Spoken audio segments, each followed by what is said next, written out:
Our next guest is the president of Fidelity's digital assets team, responsible for creating an institutional brokerage capability for Bitcoin and other tokenized securities. Fidelity's Tom Jessup joins us now. Tom, good morning. Kate laid it out pretty well there. What are you expecting from the new administration when it comes to cryptocurrencies and regulations?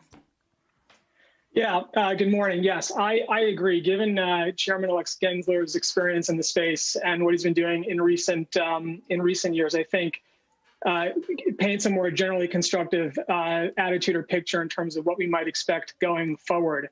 I would note that we saw some fairly interesting and good regulatory developments last year. You look at the OCC and some of the guidance they've given banks around access to the asset class or even participating in some of these networks. And more recently, and perhaps less publicized, some requests for comment from the SEC around better definition around what it means to be a custodian in the space, and even some questions about what it would mean for broker-dealers to transact in tokenized securities. So even predating this news, we've started to see more constructive engagement with the regulators, and we think that will persist into the new year, just given what we're seeing in terms of institutional and as well as retail demand, which was alluded to in the prior session. Right, Tom, you mentioned Gary Gensler's track record. He's going to head up the SEC. But what did you make of Janet Yellen, Treasury Secretary's comments yesterday? She warned of terrorism risk and seemed to suggest that its use should be curtailed. Does that worry you?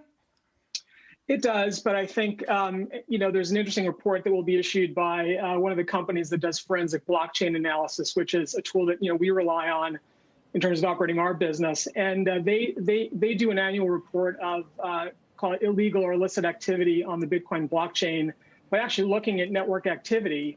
And the preview of this report is that on an absolute basis, they estimate that illegal activity on the blockchain has dropped 50% to 10 billion last year. And just given overall transaction volume increases on the Bitcoin blockchain, as a percentage of total activity, it's something like 0.3%.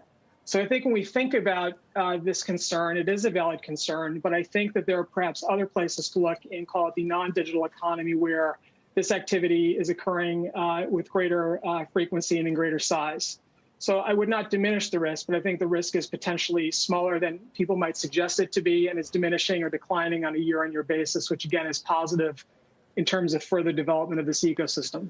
Tom, do you and the folks at Fidelity have insight into what's moving Bitcoin? I mean, I can't help but notice the price seemed to peak around January 8th, which is a very difficult week for the country and stability, and it's down, what, about 20% in the last week? I mean, is this a chaos trade? Is stability bad for Bitcoin? What's moving it? Look, I think a little bit of recent historical context is important. We doubled from September to December. We went from 10 to 20 pretty quickly. And then from early December to early January, we doubled again. So I think this is a healthy phase of consolidation for the market.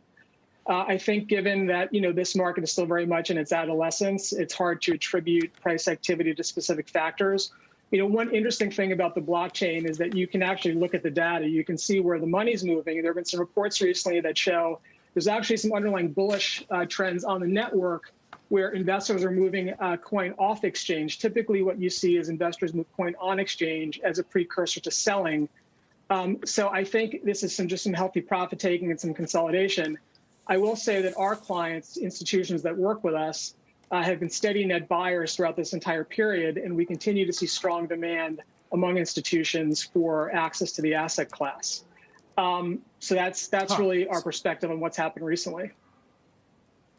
Tom, so does that mean that the history of 80% declines, which it's done a few times now, was that just early period growing pains? Do you think we've entered a period either structurally or because of sentiment or flows where that's just no longer possible? Look, I wouldn't rule it out, but I think we're in a very different market now than the one we experienced in 2017.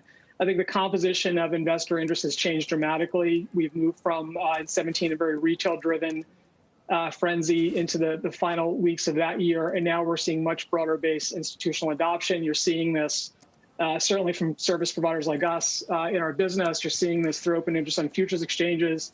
You're seeing this with BlackRock announcing that a few of their funds will have access to Bitcoin futures.